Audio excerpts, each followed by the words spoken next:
ఈరోజు అంశం ఏంటంటే లోకము. ఏంటిది అంశం ఈరోజు చెప్పాలా? ఈరోజు అంశము లోకము అనే విషయంలో మనము కొన్ని మాటలు ధ్యానించుకుందాం. మనము లోకములోనే బ్రతుకుచున్నాం, లోక జంతువుల మధ్యలో మనం బ్రతుకుచున్నాం. లోక జంతువుల మధ్యలో మనం బ్రతుకుచున్నాం.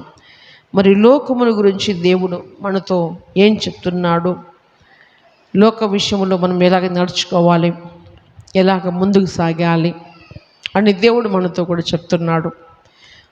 మన పిల్లల్ని హాస్టల్కి తోలినప్పుడు కానీ, ఏదన్నా దూర ప్రాంతం తోలినప్పుడు కానీ పెద్దలు చెప్పేటువంటి మాటలు ఉంటాయి. ఏంటిది? జాగ్రత్తలు చెప్తూ ఉంటారు. కొన్ని జాగ్రత్తలు చెప్తారు. జాగ్రత్త బిడ్డ, జాగ్రత్త కొడుక, మరి అట్లా ఇట్లా అని వారికి కొన్ని నీతి సూత్రాలు తెలియపరుస్తారు. కొన్ని బుద్ధి మాటలు కూడా వారికి తెలియపరుస్తారు. కనుక క్రీస్తునందు ప్రియమైన వాళ్ళరా, దేవుడు కూడా మనకు కొన్ని బుద్ధి మాటలు, నీతి మాటలు, సత్యపు మాటలు, యథార్థ మాటలు లోకము విషయంలో కూడా నేడు మనతో మాట్లాడినాడు. దేవునికి స్తోత్రం. మొదటిగా చూసినట్లయితే యోహాను సువార్త 3వ అధ్యాయము 16వ వచనం చూసినట్లయితే దేవుని వాక్యం మీదుగా సెలవిస్తుంది. దేవుడు లోకమును ఎంతో ప్రేమించెను, కాగా ఆయన తన అద్వితీయ కుమారునిగా పుట్టిన వాని యందు విశ్వాసముంచు ప్రతివాడు నశింపక నిత్యజీవం పొందినట్లు ఆయనను అనుగ్రహించెను. దేవునికి స్తోత్రం. క్రీస్తునందు ప్రియమైనటువంటి వాళ్ళరా, దేవుడు లోకాన్ని ఎంతగా ప్రేమిస్తున్నాడంటే అంతులేనటువంటి ప్రేమ. అది అంతగా ప్రేమిస్తున్నాడు. ఎందుకు అంతగా ప్రేమిస్తున్నాడంటే 17వ వచనం చూస్తే, లోకము తన కుమారుని ద్వారా రక్షణ పొందుటకే కానీ, చాలు, లోకమంతా కూడా తన కుమారుని ద్వారా రక్షణ పొందటము కొరకు దేవుడు లోకాన్ని ప్రేమిస్తున్నాడు. దేవునికి స్తోత్రం. ఎవరి ద్వారా? తన కుమారుడైనటువంటి యేసుక్రీస్తు ప్రభుల ద్వారా తండ్రి అయిన దేవుడు అంతగా లోకాన్ని ప్రేమిస్తున్నాడు. ఎంతగా అంటే ప్రియులా, అది ఊహకు అందదు. కొలత లేనటువంటిది, మేర లేనటువంటిది. ఎందుకంటే తన కుమారుణ్ణి లోకము కొరకైనా దానము చేసి ఉన్నాడు. దేవునికి స్తోత్రం. ఏం చేశాడు? దానము చేశాడు. దేవుడు లోకమును ఎంతగా ప్రేమించాడు. అయితే ఇప్పుడు ఇందులో సత్యం మనం గమనించాలి. అద్వితీయ కుమారునిగా పుట్టిన వాని యందు విశ్వాసం ఉంచు ప్రతివాడు, దేవుని యందు విశ్వాసం ఉంచిన ప్రతివాడు నశింపక, దేవుని యందు విశ్వాసం ఉంచువాడు ప్రతివాడు నశింపక నిత్యజీవం పొందినట్లు ఆయనను మనకు అనుగ్రహించాడు. దేవునికి స్తోత్రం. దేవుణ్ణి అయితే ఎంతమంది మరి విశ్వసిస్తారో వారందరూ కూడా నిత్యజీవంలోనికి రావాలని తండ్రి అభిష్టమైంది. ఎంతమంది ప్రభుని నమ్ముకుంటారో, ఎంతమంది అయితే ప్రభుని వెంబడిస్తారో వారందరూ కూడా శిక్షకు పాత్రలు కాకున్నట్లుగా, నశించిపోకున్నట్లుగా, నిత్యజీవం పొందుకున్నట్లుగా తండ్రికి అభిష్టమైంది. దేవునికి స్తోత్రం. గమనించాలి. మన ఇంట్లో మనం ఒక కోడి పెట్ట చదువుకుంటాం. కోడి పెట్ట చదువుకున్నప్పుడు అదొక 20 గుడ్లు పెట్టింది అనుకోండి, ఒక రకమైన సంతోషం ఉంటుంది. ఆ 20 గుడ్లు పొదిగేసినప్పుడు ఆ 20 పిల్లలు చేస్తే, అబ్బా కోడి ఒక్క పిల్ల పారిపోకుండా పిల్లలు చేసిందని మెచ్చుకుంటాడు. ఆ 20 గుడ్లల్లో 15 గుడ్లు ఖరాబ్ అయ్యి 5 పిల్లలు చేసిందనుకో, ఏమంటారు? కోడి మీద ఒక రకమైనటువంటి విరక్తి అనేది, దురాలోచన వస్తుంది. ఇది గుడ్లు పెట్టింది కానీ పిల్లలు చేయలేదు, దీన్ని మళ్ళీసారి కొయ్యాలంటారు. ఎందుకు? అది మళ్ళీ గుడ్లు పెట్టే సమయం వస్తేనే కొన్ని కొయ్యాలంటారు.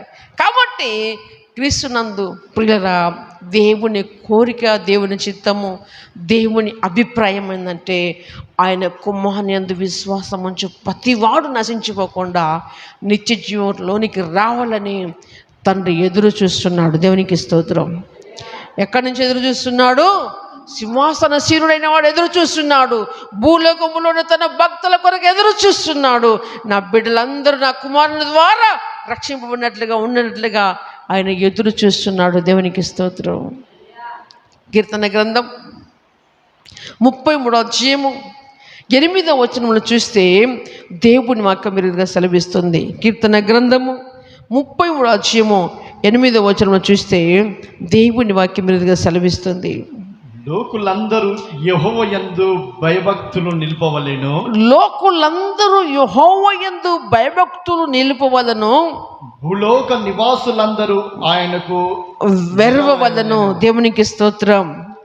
లోకులందరట ఏం చేయాలట ప్రియులరా? లోకులందరూ ఏం చేయాలట? యెహోవా యందు భయభక్తులు నిలుపవలెను. దేవునికి స్తోత్రం.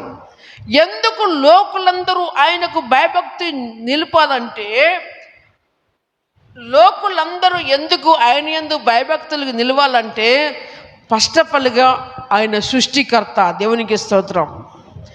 ఆయన మూలముగా సర్వం కలిగింది. ఆయన లేకుండా ఏది కలగలేదు. ఆయన పోలికలో, ఆయన రూపములో ఆయన నరులను చేసుకున్నాడు. దేవునికి స్తోత్రం. తన యొక్క పోలికనిచ్చాడు నరునికి. అంతేకాదు, ఆ నశించిపోతున్నటువంటి ఆ నరుణ్ణి వెతికి రక్షించడం కొరకు యేసు క్రీస్తు ప్రభువారిని మరి సిలువలో యజ్ఞం చేసి సర్వమానవాళి పాప విమోచన క్రయధనం కొరకై పాప పరిహార బలిగా దేవుడు మనుషుడిగా వచ్చి సిలువ యజ్ఞం చేసి అన్నాడు. దేవునికి స్తోత్రం. కనుక పిల్లలు ఏమంటున్నాయంటే, లోకులందరూ యెహోవా యందు భయభక్తులు నిలవవలెను. భూలోక నివాసులందరూ ఆయనకు వెరవవలెను. దేవునికి స్తోత్రం. వెరవవలెను. ఎందుకంటే ఆయన అంత అథారిటీ కలిగినటువంటి దేవుడు. దేవునికి స్తోత్రం. ఆయన ఇచ్చినటువంటి గాలిని మనం పీల్చుకుంటున్నాం. దేవునికి స్తోత్రం. ఆయన ఇచ్చినటువంటి సూర్య చంద్రులను మనం అనుభవిస్తున్నాం. కనుక ఇప్పుడు చూడండి, ఎంతటి వాడైనా గాలి ఏ దిక్కు నుంచి వస్తుంది, ఏ దిక్కుకి పోతుంది, ఎవరైనా గ్రహించగలరా? అది అసాధ్యము. అది అసాధ్యము. ఆఫ్టర్ మన కళ్ళ ముందు మనకు తాగుతున్నటువంటి గాలినే మనకు కనపడతలేదు. దేవుడు ఎంత మహాత్యం కలిగేవాడుగా ఉంటాడు. దేవునికి స్తోత్రం. అయితే గాలి ఎక్కడి నుంచి వస్తుందయ్యా అంటే, తన ధనాగారములో నుండి వస్తుందని బైబిల్ గ్రంథములో ఉంది. దేవునికి స్తోత్రం. కాబట్టి అంతటి వానికి మనము ఎరవాలేం. ఎందుకంటే స్కూల్లో పిల్లలు టీచర్కి భయపడిన రీతిలో, ఆఫీసులో మరి ఉద్యోగస్తులందరూ కూడా వారి భాషకు భయపడిన రీతిలో సర్వమానవాళ్ళందరూ కూడా సృష్టికర్త అయినటువంటి దేవునికి భయపడాలి, వెరవబడాలి అని దేవుని వాక్యము సెలవిస్తుంది క్రీస్తునందు ప్రియులరా. అంతేకాదు, యోహాను సువార్త 1వ అధ్యాయములో దేవుని వాక్యం మీదుగా సెలవిస్తుంది. యోహాను సువార్త 1వ అధ్యాయము 10వ వచనములో దేవుని వాక్యం మీదుగా సెలవిస్తుంది. 1వ అధ్యాయం 10వ వచనములో ఆయన లోకములో ఉండెను, లోకమైన మూలముగా కలిగెను కానీ లోకమాయనను తెలుసుకొనలేదు. దేవునికి స్తోత్రం. ఎక్కడికి వచ్చాడండి? ఆయన లోకములో ఉన్నాడు. లోకములోనికి వచ్చాడు. సాధారణ మనిషిగా దేవుడే, మహోన్నతుడు, మహాగ్రుడైనటువంటి దేవుడు, నిత్య నివాసైనటువంటి దేవుడు, సమీపింపనటువంటి తేజస్సులో వసయించు దేవుడు తన మహిమనంత తగ్గించుకొని మనం అక్కడికి వెళ్ళలేమని ఆయన ఇక్కడికి నరుడిగా, సాధారణ మనిషిగా వచ్చి మనతో ఫ్రెండ్షిప్ చేయడానికి వచ్చాడు. దేవునికి స్తోత్రం. ఏమవుతుంది అక్కడ దేవుని వాక్యము? ఆయన లోకములో ఉండని కానీ లోకమైన మూలంగా కలిగని కానీ లోకమైన కలలు. దేవునికి స్తోత్రం. ప్రియరా, ఎంతోమంది విద్యావేత్తలు, శాస్త్రవేత్తలు, సంథింగ్ ఉన్నత దేవుళ్ళు ఒక ఐటెం తీసుకున్నప్పుడు గమనించాలి. ఒక ఐటెం తీసుకున్నప్పుడు ఒక ఫోన్ కొనేటప్పుడు ఇదే కంపెనీ, దీనికి ఉన్నటువంటి దమ్మేంటిది, దీనికి ఉన్నటువంటి ఆయిల్ ఏంటిది అన్నీ విచారించి కొంటారు. సంథింగ్ మనుషుడు ఏ వస్తువు కొన్నా దాని క్వాలిటీ ఎంత, దాని విలువ ఎంత, సంథింగ్ దానికి ఎంత, దాని బ్యాక్గ్రౌండ్ ఏంటిది అని తెలుసుకొని మరి కొనుక్కుంటారు. దేవునికి స్తోత్రం. కానీ ఏం తెలుసుకోరంటే దేవుణ్ణి మాత్రము, సృష్టికర్తను మాత్రం మనుషుడు తెలుసుకోలేకపోతున్నాడు. ఏంటిది? అందరూ యేసుప్రభు అని అందరూ అంటారు. ఏంటిది అసలు ఈయనలో ఉన్న గొప్పతనం ఏందని విద్యావంతులు గ్రహించలేకపోతున్నారు, శాస్త్రవేత్తలు గ్రహించలేకపోతారు, ఉన్నత దేవుళ్ళు గ్రహించలేకపోతున్నారు. ఎంతో ఉన్నతమైన విద్య అభ్యసించిన వారు దీన్ని గ్రహించలేకపోతున్నారు. ఎందుకు ప్రియులారా అంటే వారి కన్నులకు యుగ సంబంధమైన దేవత అవిశ్వాసులైన మనోనేతలకు ఏం చేసింది? గుడ్డితనం కలగజేసింది. ప్రియులారా, కోర్టులో ఏం పెడతారు? కోర్టులో పెట్టేది న్యాయదేవతని పెడతారు. ఏ దేవతని పెడతారు? న్యాయదేవత అంటారా? న్యాయదేవత అంటారు కోర్టులో. కానీ కట్టేది కళ్ళకు మాత్రం ఏం కడతారు? ఆడ నిలబడ్డదాం న్యాయదేవత, కానీ అక్కడ జరిగేది సంథింగ్ నువ్వు వేయి చూడొద్దని కళ్ళకు గుడ్డ కట్టేస్తారు. అంటే సంథింగ్ జరిగేదంతా ఏమిటది అక్కడ? న్యాయము అన్యాయం ఇవ్వడానికి ఉన్నది అవకాశం. న్యాయము అన్యాయం అవతల చేత అవకాశం ఉంటుంది. పిల్లలు గమనించాలి.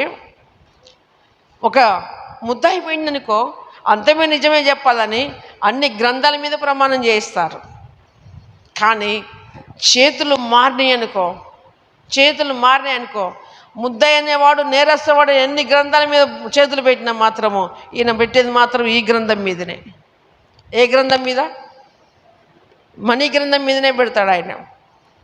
ఎందుకు? అటు జరిగేది సంథింగ్, అటు ఇటు కావచ్చు, ఇటు అటు కావచ్చు. పైసా ఉంటే ఏదైనా చేయగలరు. దేవునికి స్తోత్రం. అమాయకులకు అన్యాయం జరిగిపోతూ ఉంటుంది. కనుక లోకము ఈరోజు వరకు ప్రభుగా గుర్తించలేకపోతుంది. సంథింగ్ సమాజంలో తెలియనటువంటి వారు, యేసు గురించి అంతగా అవగాహన లేని వారు తెలుసుకోకపోవడంలో పెద్ద తప్పేం లేదు. వాళ్ళు నేడు కాకపోయినా రేపైనా దేవుడు వాళ్ళని ఆకర్షిస్తాడేమో. కానీ ఈరోజు ప్రభువుని ఆకర్షించినటువంటి మనము ఆయనను సంపూర్ణంగా తెలుసుకోవాలి. దేవునికి స్తోత్రం. ఏం తెలుసుకోవాలి? ఆయనను మనము సంపూర్ణంగా తెలుసుకోవాలి. ఆయన ఎక్కడికి వచ్చాడు? లోకమును ఆయన మూలంగా కలిగని, కానీ లోకము ఆయనను తెలుసుకోలేదు. ఓకే, సంథింగ్ ఒకవేళ లోకము తెలుసుకోకపోతే పెద్ద సమస్య కాదు. కానీ తెలుసుకున్న నీవు యేసులో ఉన్నటువంటి మాధుర్యం ఏంటిదో హార్ట్ఫుల్గా తెలుసుకోవాలి. దేవునికి స్తోత్రం. కనుక క్రీస్తునందు ప్రియులారా, యోహాను సువార్త 14వ అధ్యాయములో 17వ వచనము దేవుని వాక్యం రీతిగా సెలవిస్తుంది.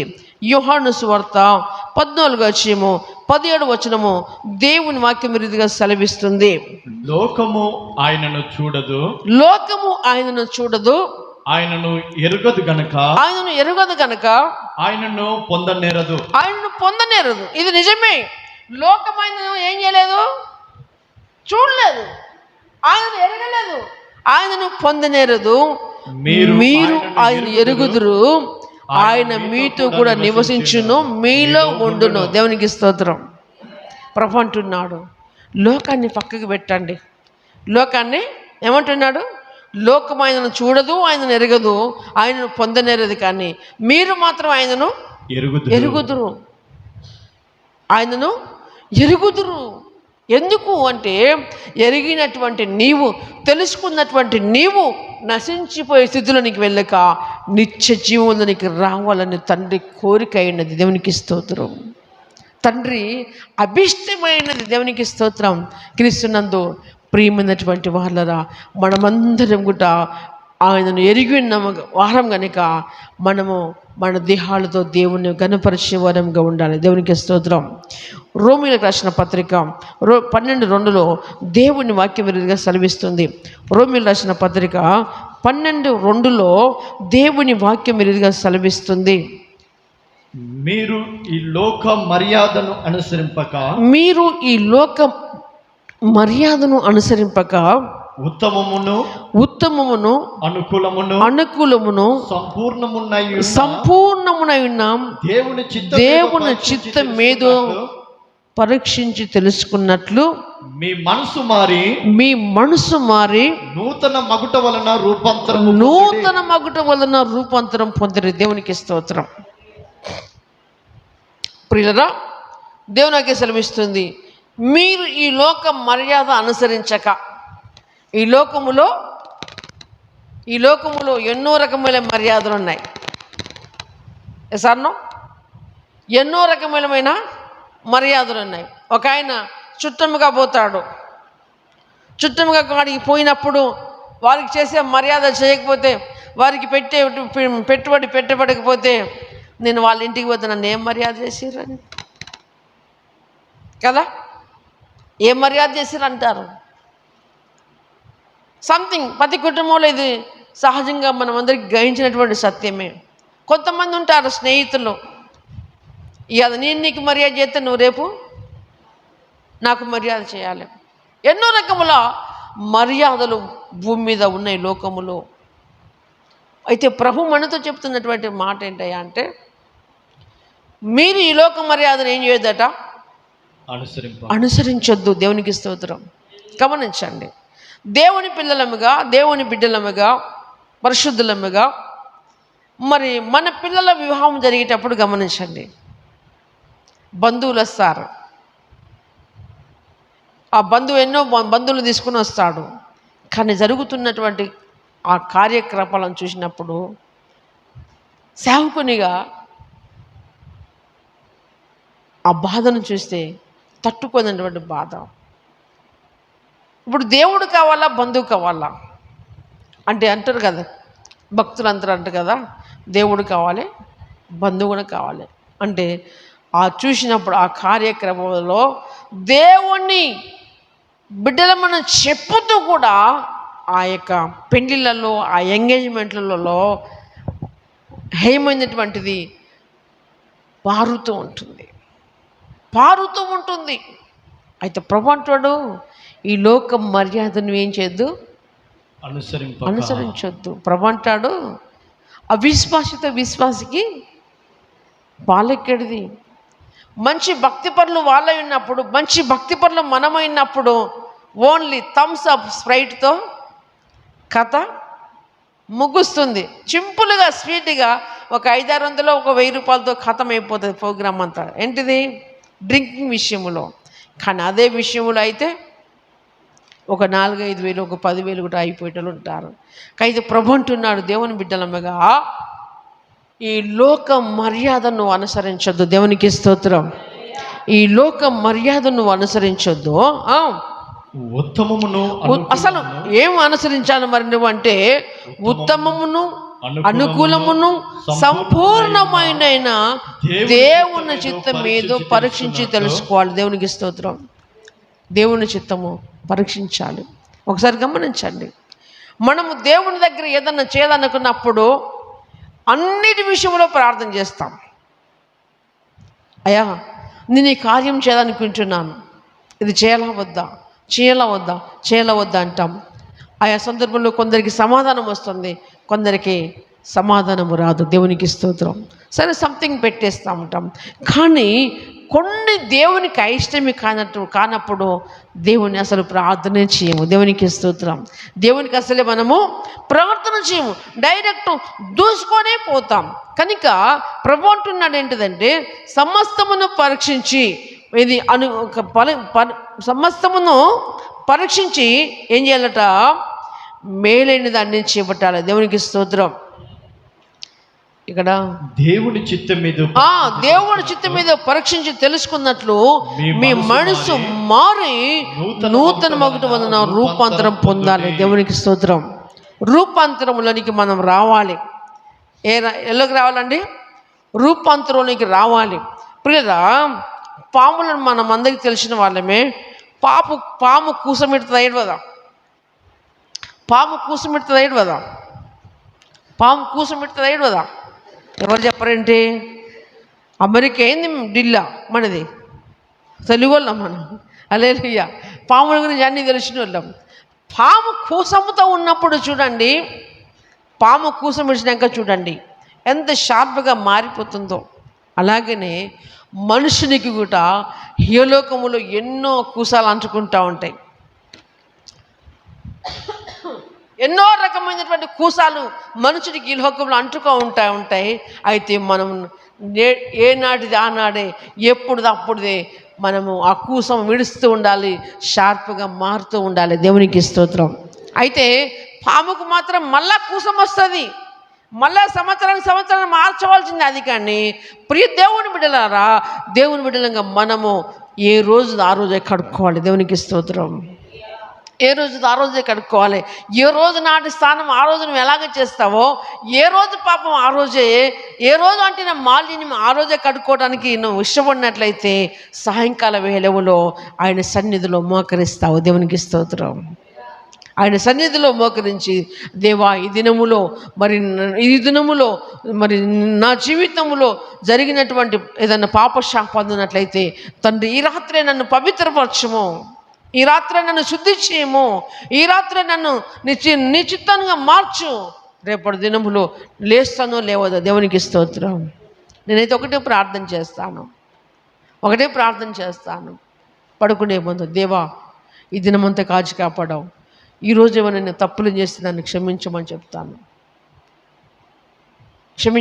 నీ చిత్తం అయితే రేపు నేను చూసే భాగ్యం నీ దృష్టిలో ఉంటే రేపు చూసే భాగ్యం ఇవ్వండి.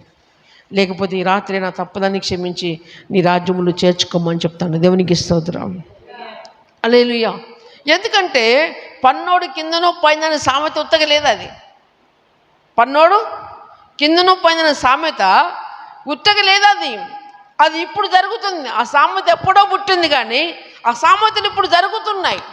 అయ్యో నిన్నటిదాకా బాగానే ఉండే, ఇప్పటికిప్పుడు ఏమైపోయింది అన్నటువంటి విషయంలో ఎంతో మంది రాత్రి పండుకొని తెల్లారి లేవలేకపోయినటువంటి మనుషులు ఎంతో మంది ఉన్నారు. దేవునికి స్తోత్రం.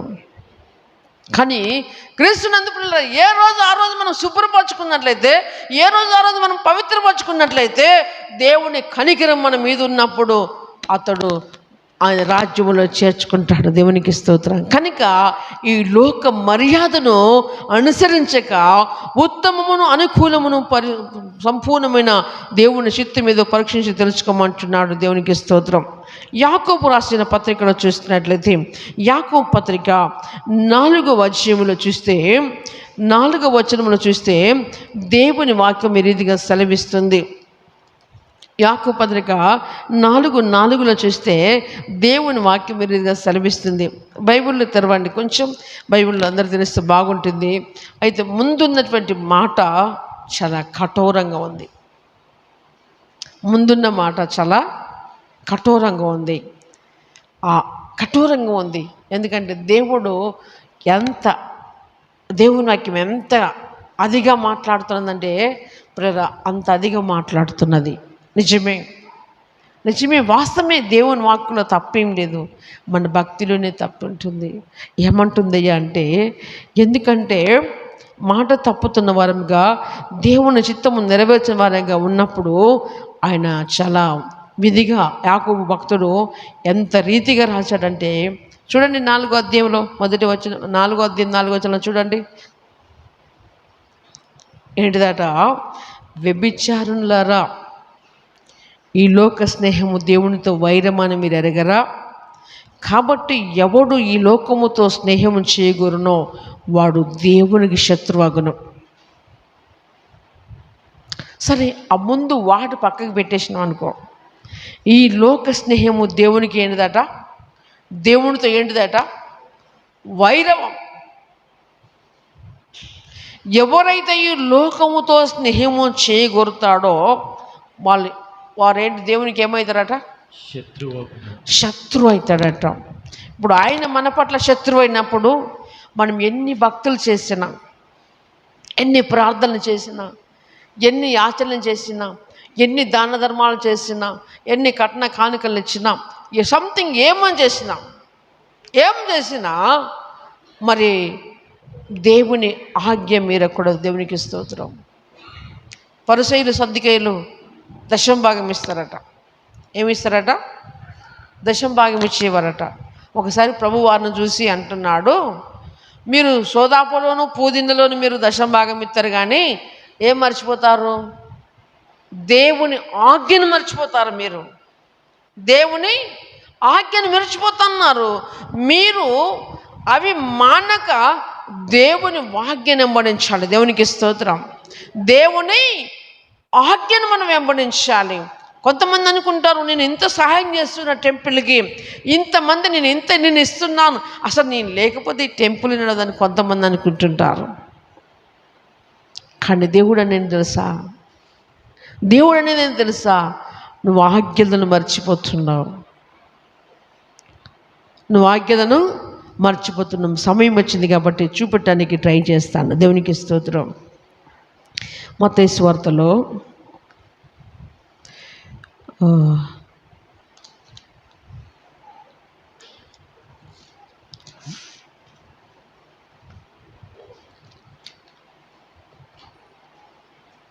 ట్రై చేయండి.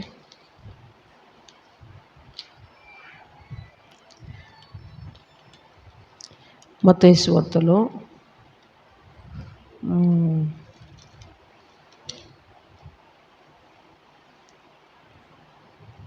దొరికిందా?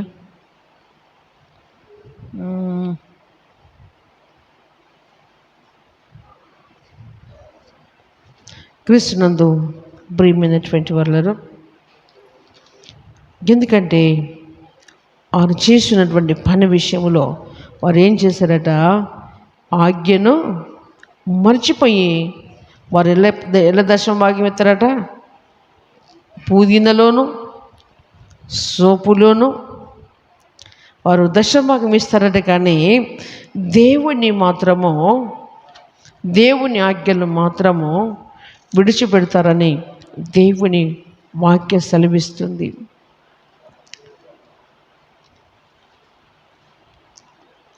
దొరకలేదా?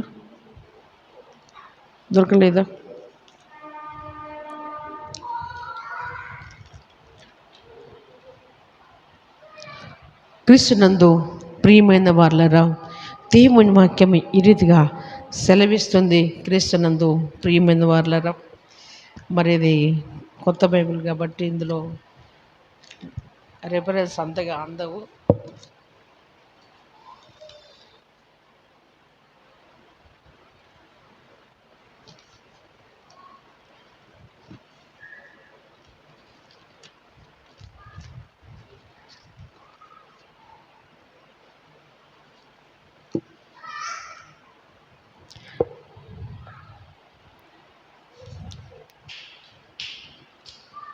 ఓకే, మంచిది. దేవుని చిత్తమైతే మరొకసారి నన్ను తెలియపరుస్తాను, ఎందుకంటే లైవ్లో ఉన్నాం కనుక క్రీస్తునందు ప్రియమైన వాళ్ళరా అలా ఉంటారని దేవుని వాక్యం సెలవిస్తుంది. యాకోబు 4:4 ఏమంటున్నాడు అంటే, ఈ లోక స్నేహము దేవునితో వైరమని మీరు ఎరగరా, కాబట్టి ఎవడు ఈ లోకముతో స్నేహము చేయగలనో వాడు దేవునికి శత్రువు అయిందని దేవుని వాక్యము సెలవిస్తుంది.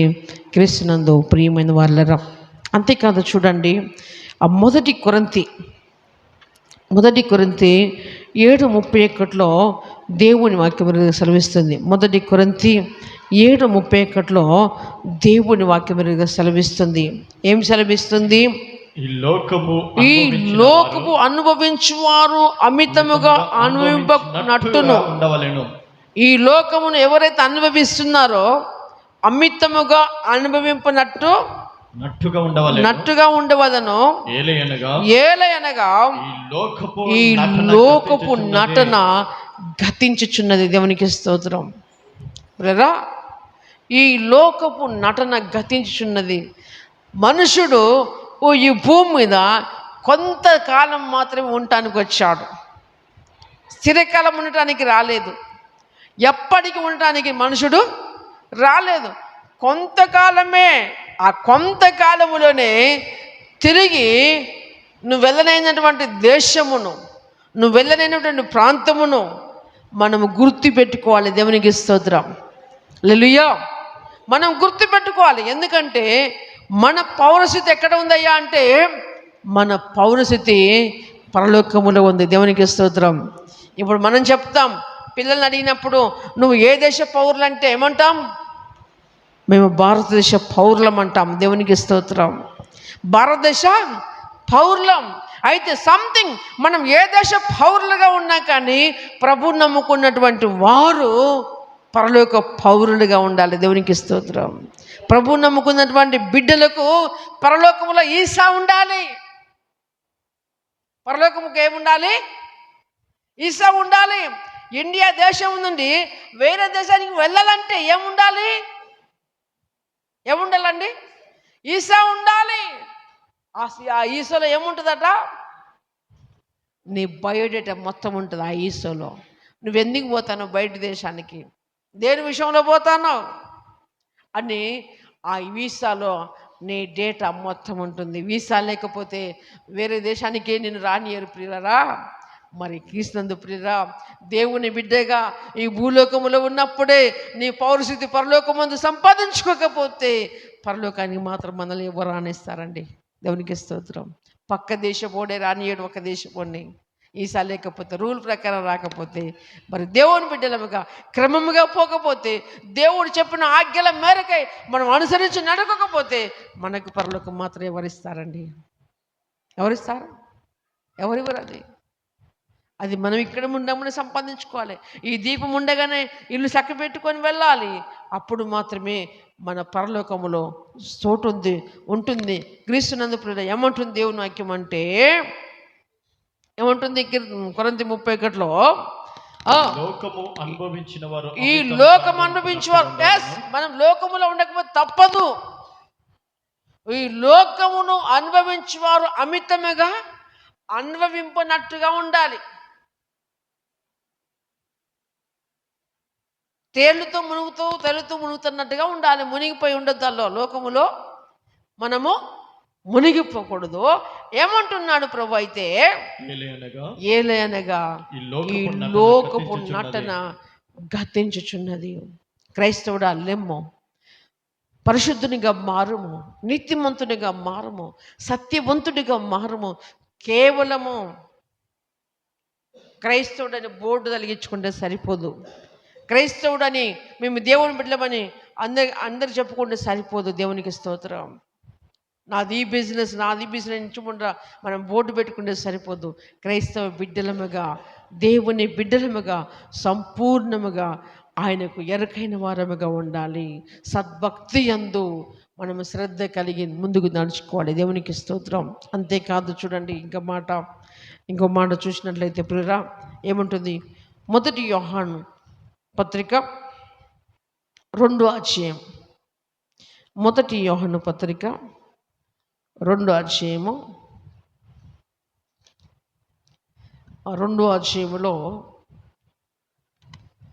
15వ వచనం. 2వ అధ్యాయములో 15వ వచనం. 1 యోహాను పత్రిక 2లో 15వ వచనం చూడండి. ఈ లోకమునైనను లోకములో ఉన్న వాటినైనను ప్రేమింపకుడి. ఎవడైనను లోకమును ప్రేమించిన యెడల తండ్రి ప్రేమ వానిలో ఉండదు. ఎవడైనను లోకమును ప్రేమిస్తే, ఎవడైనా ఈ లోకములో ఉన్న వాటినైనా ప్రేమిస్తే వాళ్ళలో ఎవరుండరటండి? తండ్రి ప్రేమ ఉండదు. కుమ్మరిపురుగు తెలుసుగా. కుమ్మరిపురుగు ఎంతమంది తెలుసండి? ఎక్కడ ఉంటుంది అది? బురదలో ఉంటుంది. అది జాలట్లనే ఉంటుంది. కానీ దానికి ఏమంటుందండి? బురద అంటదు. దేవునికి స్తోత్రం. అది బురదల్ని తిరుగుతుంది, బురదల్ని రహదారి చేసుకుంటుంది. ఇప్పుడంటే అందరికి ప్లాట్ఫామ్లు వస్తున్నాయి, కానీ ఇదివరకు జాదార బండి ఉండేది గోలెం దగ్గర. ఏ బండి ఉండేది? జాదాల బండి అనేది ఉండేది గోలెం దగ్గర. పెద్ద పెద్ద బండలు చేసుకునేది అప్పట్లో. ఇప్పుడేమో అంత ప్లాట్ఫామ్ చేసుకుంటున్నారు. ఆ జాదార బండి కింద పాములకి ఇట్లా పోతాయని మట్టి నూకుతారు కదా చుట్టూ. ఆ మట్టిలో, ఆ బురద మధ్యలో అది హాయిగా రూట్లు వేసుకుంటూ రోజు మళ్ళీ బయటకు వస్తుంది అది, రోజు బయటకు వస్తుంది అది, మళ్ళీ వెళ్ళిపోయి దాని ప్లేస్లోకి వెళ్ళిపోతుంది.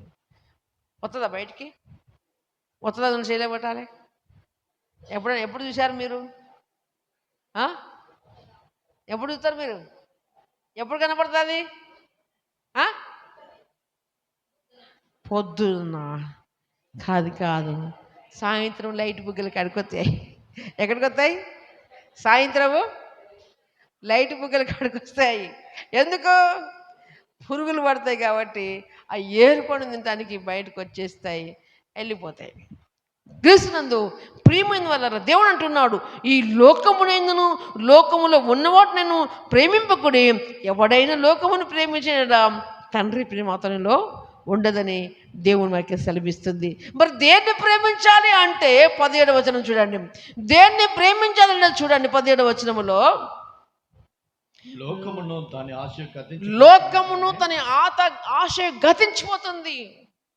ఇప్పుడు ముందుగా ఏం చూసాం? కొరింథీలో ఈ లోకపు నటన గతించిపోతున్నదని చెప్పాను. ఇప్పుడేమంటున్నాడు దేవుని వాక్యము? లోకము దాని ఆశయు గతించిపోతుంది, కానీ ఎవరు నిలుస్తారంటే దేవుని చిత్తము జరిగించువాడు నిరంతరం నిలుస్తాడు. దేవునికి స్తోత్రం.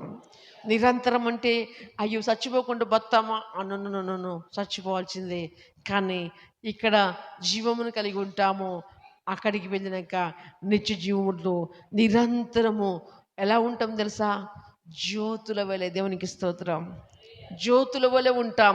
ఇంకెలా ఉంటాం తెలుసా? దేవదూతలను పోలిన వారమై ఉంటాము. దేవునికి స్తోత్రం. ఎవరిని పోలిన వారమై? దేవదూతలను పోలిన వాళ్ళమై జ్యోతి వలె వెలుగుతూ మనం ఉంటుంటాం. దేవునికి స్తోత్రం. క్రీస్తునందు ప్రియులారా, గమనించాలి, ఈ బాడీలో నుంచి ఈ ఆత్మ బయటికి వెళ్ళిందంటే మళ్ళీ నెక్స్ట్ ఇంకో బాడీలో ఎమ్మటే ప్రవేశించాలి. అది ఇంకో బాడీలో అది ప్రవేశించాలి. ఎప్పుడైతే ఇక్కడ ఆత్మ అయిపోతుందో ఆల్రెడీ ఒక బాడీ వచ్చి అక్కడ నిలబడుతుంది. దేవునికి స్తోత్రం. ఆత్మకు చావు లేదు. ఏం లేదు? ఆత్మకు చావు లేదు. అర్థమవుతుందా? ఎందుకు చావు లేదు చెప్తే వినండి. అగ్ని గుండములో అగ్ని ఆరదు, పురుగు చావదు. ఈ ఆత్మ యుగములు కాలుతూ ఉండాలి. ఈ ఆత్మ యుగములు కాలుతూ ఉండాలి. ఎందుకు కాలుతూ ఉండాలంటే ఈ ఆత్మ దేవుడు పెట్టినటువంటి జీవము. దేవునికి స్తోత్రం. దేవుడు పెట్టినటువంటి జీవము. తనకు నా మాట విని తిరిగి రమ్మని చెప్తే నువ్వు తిరిగి రాలేదనేటువంటి కోపంతో మన పిల్లలు చెప్తే వినప్పుడు మనం ఒక కసితో ఎలా కొడతామో, కసి కొద్దిలో కొడతామా లేదా? వినప్పుడు చెప్పి ఆస్ట వచ్చినప్పుడు ఏం చేస్తాం? ఇక ఫస్ట్కు బుదిగిరిసి చెప్తా ఉంటాం, తర్వాత బతిలాడి చెప్తా ఉంటాం, ఆస్ట వచ్చినప్పుడు ఒకటి చెప్తా ఉంటాం. ఇంకా బాగా అయిపోయింది అనుకో, ఇక అప్పుడు ఏం చూడం. మా నాన్నతో దెబ్బలు ఫస్ట్ నన్ను కొట్టినట్టు ఎవరన్నా కొట్టిరో కొట్టలేదు నాకు తెలియదు. హల్లెలూయా. నేను మర్చిపోలేను ఆ దెబ్బలు, నేను మర్చిపోలేను. నా బాడీ ఈ మొత్తం ఇంత బొంగింది. ఎంత బొంగింది? ఇంత బొంగింది. చుట్టూ ఇంత బచ్చగా ఉన్నప్పుడు నేను సంథింగ్ ఏదో బడికి పోందంటే అలిగి ఏటో పోయినా, మా నాన్నతో వెనకపోయినా కానీ ఇక మా నాయన వస్తానని రైల్వే దగ్గర పొదలు దాచుకున్నా. మా నాయన పోదామని ఉన్న నా మనసులో అది ఉంది, కానీ నేను చచ్చిపోదాని ఆలోచన ఆ రోజు కూడా లేదు. కానీ మన బండి కింద పడతావారా అని కొట్టిండు. కొడితే అప్పటికి చిన్నుని కదా, ఎర్రగా బుర్రగా ఉన్న అప్పుడు కూడా చిన్నుని ఎట్లుంటే అప్పుడు కొడితే పిల్ల మొత్తం బాడీ మొత్తం దేంతో కొట్టారనుకున్నారు? పచ్చి తాటి మట్ట. అప్పుడే ఒక గొల్ల అతను ఆడ నుంచో పట్టుకొని వస్తాడు. మాలవాడల్ని తాటిమట్ట అడుక్కున్నాడు. చూసుకో, కొడితే మామూలు కొట్టుడు వల్లే నేను. హల్లెలూయా. క్రీస్తునందు ప్రియమైన వాళ్ళరా, అది నేను ఎప్పుడు మర్చిపోదన్నటువంటి దెబ్బలు అవి నాకు. ఏ తండ్రి అంత కొట్టిండో కొట్టలేదో నాకు తెలియదు, కానీ నన్ను అంతగా అంతగా కొట్టిండు. అసలు తలుచుకుంటే పానం తరక్కపోతుంది. వై డాడీ, ఒక పిల్లగాన్ని, తెలిసి తెలియని పిల్లగాన్ని ఒక తండ్రి అంతగా కొట్టడం. ఆఫ్టర్ నాకు అప్పటికి 5-6 సంవత్సరాలు ఉంటాయి కావచ్చు. అంతగా ఏం తెలియదు నన్ను అంతగా కొడితే ఏ పిల్లలు బతరండి. అయితే ప్రియులరా, దేవుడు ఎందుకు చెప్తున్నానంటే, ఎందుకంటే ఆయన ఆత్మ మనలో ఉన్నది, ఆయన జీవం మనలో ఉన్నది. ఎమ్మట ఈ బాడిని వదిలిపెట్టి ఆత్మ ఇంకొక దానికి వెళ్ళాలి ఎమ్మటే. మీరు అప్పుడప్పుడు ఆయా సినిమాలలో చూడండి, దేవుని సినిమాలలో ఆ దూతల వల్ల ఏమైపోతాయి కింద నుంచి, చూసారా? సెల్లులలో అప్పుడప్పుడు చూస్తారు కదా. ఎస్, అది రియలే. ఒక చోటుకి వెళ్ళి మళ్ళీ పురుగై జంతువై అదై నో ఒక్కటేసారి ఒక ఆత్మ భూమి మీదకి వస్తుంది. దేవునికి స్తోత్రం. ఇంకెళ్ళకపోతే రాదు. అల్ల పడిపోతావు, ఇళ్ళ పడిపోతావు, అదైపోతావు, ఇదైపోతావు. No no no no no వెళ్ళినామంటే, ఈ లోక యాత్రకు ముగించుకొని వెళ్ళామంటే, నువ్వు చెడ్డగానైనా మంచిగానైనా వెళ్ళినట్లయితే ఆ తీర్పు దినం దగ్గర దాకా అక్కడ పరదేశంలో ఆగవలసింది. కనుక క్రీస్తునందు ప్రియమైనటువంటి వాళ్ళరా, దేవుని వాక్యం సెలవిస్తుంది, లోకము దాని ఆశ గతించిపోను కానీ దేవుని చిత్తము జరిగించువాడు నిరంతరము నిలుస్తాడు. దేవునికి స్తోత్రం. మొదటి సమూయేలు గ్రంథంలో చూస్తే, మొదటి సమూయేలు 12:22 చూస్తే దేవుని వాక్యం మీదుగా సెలవిస్తుంది. మొదటి సమూయేలు గ్రంథం 12:22 చూస్తే దేవుని వాక్యం మీదుగా సెలవిస్తుంది. మొదటి సమూయేలు 12:22 దేవుని వాక్యం మీదుగా సెలవిస్తుంది. యెహోవా మిమ్మును తనకు జనముగా చేసుకొనుటకు ఇష్టము కలిగి ఉన్నాడు. తన ఘనమైన నామము నిమిత్తము తన జనులను ఆయన విడనాడడు. దేవునికి స్తోత్రం. ఆయన పిచ్చి ప్రేమ చూడండి, ఆయన పిచ్చి ప్రేమ. దేవుడు లోకమును ఎంతగానో ప్రేమించెను కాగా తన అద్వితీయ కుమారుని యందు విశ్వాసం ఉంచి ప్రతివాడు నశింపక నిత్య జీవం పొందాలని ఆయన కోరిక అయింది, ఉద్దేశ్యం అయినది. లోకమంతా కూడా ఆయన మూలముగా రక్షింపడాలని ఆయన ఆలోచన కలిగి ఉన్నాడు. లోకమైనను తెలుసుకొని లోకములోనికి వచ్చాడు. పరలోకము నా ద్వారా ఉంది రానంటే ఎవరు ఆయనను తెలుసుకోలేదు. సంథింగ్ లోకమైన తెలుసుకోలేదు, కానీ మనం ఆయనను తెలుసుకున్నామని చెప్పాడు. దేవునికి స్తోత్రం. లోకం వదిలిపెట్టండి, మీరు వాళ్ళకి తెలియదు, నేను వాళ్ళు ఎరగలేదు, కానీ మీరు నన్ను ఎరుగుదురు అని చెప్పుతూ దేవుడు అంటున్నాడు. తెలుసా, యెహోవా మిమ్మల్ని తనకు జనముగా చేసుకోవడానికి ఇష్టము కలిగి ఉన్నాడు. దేవునికి స్తోత్రం. అందుకే మనల్ని పిలిచాడు, అందుకే మనల్ని బాగు చేస్తున్నాడు, అందుకే మనల్ని స్వస్థపరుచున్నాడు, అందుకే మన జీవితంలో అద్భుతాలు చేస్తున్నాడు. సహోదరి సహోదరుడా, కానీ మనం ఏం చేస్తున్నాం తెలుసా? లోకం వైపు చూస్తున్నాం, లోక భోగాలపై మనసుస్తున్నాం. లోకములో అదే యోహాను పత్రికలు అంటాడు, లోకములో ఉన్నదంతా శరీరాశ, నేత్రాశ, జీవుడు. ఆ వార్డు నేను తీయలేదు, ఆ వార్డులో మెసేజ్ చేస్తే ఇంకా చాలా ఉంటుంది. కానీ ఇంకా ప్రియులరా, మనమైతే లోకం వైపు చూస్తున్నాం, లోకముతో కలిసిపోతున్నాం, లోకములోనే ఉంటున్నాం. అయితే ప్రభు అంటున్నాడు, ఈ లోకపు నటన గతించుచున్నది, ఈ లోకపు ఘటన నతించుచున్నది. లోకములో ఉన్నదని ఎవడైనా ప్రేమిస్తే వాడు శత్రువు, వాడు దేవునికి శత్రువు అవుతాను అన్నాడు. లోకము దాని ఆశయం గతించి పోవును, కానీ ప్రభు చిత్తము చేసిన వాడు నిరంతరం నిలుస్తాడని దేవుని వాక్యం సెలవిస్తుంది. అంటున్నాడు, ఏమంటున్నాడు? యెహోవా మిమ్మల్ని తనకు జనముగా చేసుకోవడానికి ఇష్టము కలిగి ఉన్నాడు. తన ఘనమైన నామము నిమిత్తము తన జనులు ఆయన ఎన్నడూ విడనాడు. ప్రియులరా, మనం న్యాయబద్ధంగా నడుచుకున్నప్పుడు ఆయన మనకెన్నడూ అన్యాయం చేయడు. ఆయన అన్యాయం చేయడం అసంభవం. దేవుడు మనకి సమస్తము సమకూడి మేలు జరగడానికే దేవుడు కృప చూపుతాడు. చివరిగా కీర్తన గ్రంథము 73 అధ్యాయము, కీర్తన గ్రంథము 73 అధ్యాయంలో చూస్తే దేవుని వాక్యం ఈ రీతిగా సెలవిస్తుంది. చివరిగా 73లో 25 వచనములో దేవుని వాక్యం ఈ రీతిగా సెలవిస్తుంది. ఆకాశమందు నీవు తప్ప నాకెవరున్నారు? భక్తుడు అంటున్నాడు, అయ్యా ఆకాశమందు నీవు తప్ప నాకెవరున్నారు? నీవు నాకుండగా నీవు నాకుండగా లోకములోనిది ఏది నాకు అక్కరలేదు. లోకములోనిది ఏది నాకు అక్కర్లేదని భక్తుడు చెప్తున్నాడు. దేవునికి స్తోత్రం. నిజముగా దేవుని భక్తులు మనమైతే ఇప్పుడు మన నోట గుండా ఏం రావాలి? ఇదే మాట రావాలి. దేవునికి స్తోత్రం. అంటే లోకములో ఉండి బతుకొద్దని ప్రభు చెప్పట్లేడు.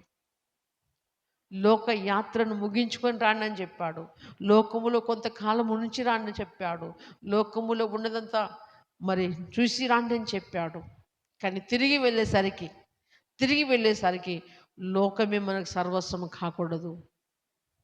ఈ లోకం నటన గతించిపోతున్నది.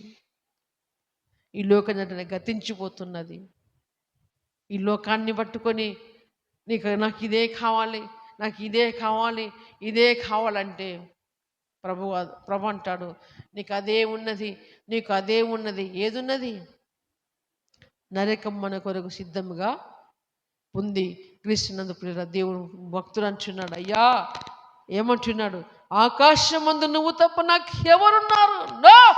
ఈరోజు క్రీస్తునందు ప్రియులరా, భూలోకమందు మనం బ్రతికుండగా భార్య ఉండొచ్చు, భర్త ఉండొచ్చు, పిల్లలు ఉండొచ్చు, తల్లి ఉండొచ్చు, తండ్రి ఉండొచ్చు, సమస్త బంధువులు ఉండొచ్చు, స్నేహితులు ఉండొచ్చు, సర్వస్వం ఉండొచ్చు.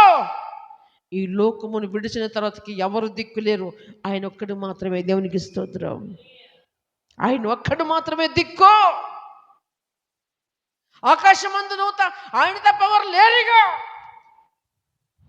ఆకాశానికి ఆయన రారాజు, ఆయన సింహాసనం అది. ఆయనకి వెళ్ళినాక నా తల్లి, నా తండ్రి, నా చుట్టము, పక్కము, వదిన, మర్ద అంటే నో ఎవరు లేరు. భక్తుడు అంటున్నాడు, అయ్యా ఆకాశమందు నువ్వు తప్ప నాకు ఇంకెవరున్నారు? నువ్వే కావాలి. ఈ లోకముదు నాకు ఏది వద్దు ప్రభు అంటున్నాడు. దేవునికి స్తోత్రం. హల్లెలూయా. ఈయన ఎవరయ్యా అంటే దావీదు మహారాజు. దేవునికి స్తోత్రం. దావీదు మహారాజును దేవుడు ఏమన్నాడు? దావీదు నా హృదయాను సారుడంటే దేవుడు దావీదుకి ఏమన్నా తెలియపరచుకుంటుంటాడా అండి? హల్లెలూయా. ఏది తెలియపరచుకుంటుంటాడు. దేవునికి స్తోత్రం. ఆ వ్యక్తి అంటున్నాడు, నీవు తప్ప నాకెవరున్నారు? నీవు నాకుండగా లోకంలోనిది ఏదియో నాకు అక్కర్లేదు. ఒకవేళ మనకు అక్కరాన్ని సంపాదించుకున్నా కూడా పెట్టుకున్నా మనం కొంచెం పోయేది ఏం లేదు. దేవునికి స్తోత్రం. దేవుడి కొద్ది మాటలు ఆచరించి దీవించి మన జీవితంలో ఫలింపచేయండి గాక. ఆమేన్. ఆమేన్.